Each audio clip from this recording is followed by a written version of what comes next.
This is In the Dirt with ASOTU. Okay, I am here right now with Paul Metrey, the Senior Vice President of Regulatory Affairs at NADA, a very busy man these days. Thanks for spending a few minutes with us today. Sure. So you just got done speaking at the Auto Team America event about having a new Congress and some new considerations. How would you summarize that for the dealers who weren't able to hear what you said? Well, typically what you see in a situation where you have an administration that is really pushing a number of initiatives, and they were doing it legislatively, and they've lost the ability to continue to do it legislatively, a lot of times they will shift over to the branch of government that they control, the executive branch, and start to push initiatives there. Now, we've already seen the agencies very active, but we could expect to see even more activity, because with the House of Representatives in Republican hands, it's unlikely that some of the major initiatives the president has been pushing are likely to get passed. There's also the likelihood of more oversight now that the House has shifted to the Republicans. That's something they've talked about. So that's something we're likely to see as well.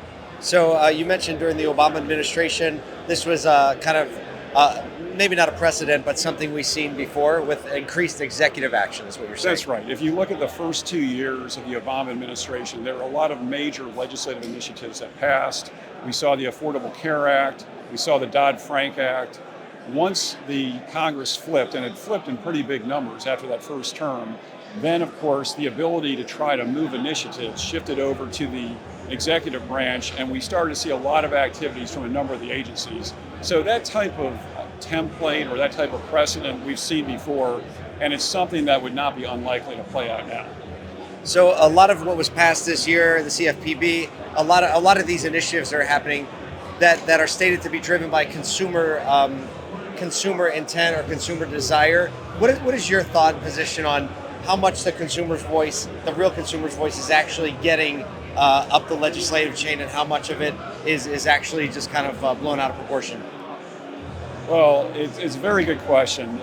Certainly, just an easy one. Yeah. I mean, the concerns of a lot of the consumer advocates, they want to address problems that they see in the marketplace.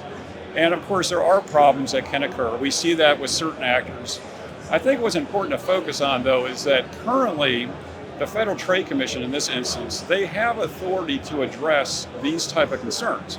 There's no regulatory hold to fill, so they do not have to create a new remedy in order to take care of some existing problem.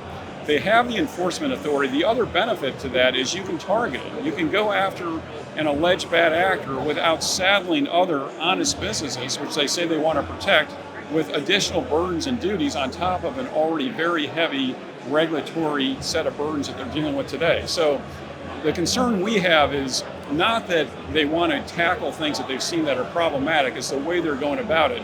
And if you're going to propose a rule that's going to really comprehensively change the way business is done, it of course requires a lot of research. It requires due diligence.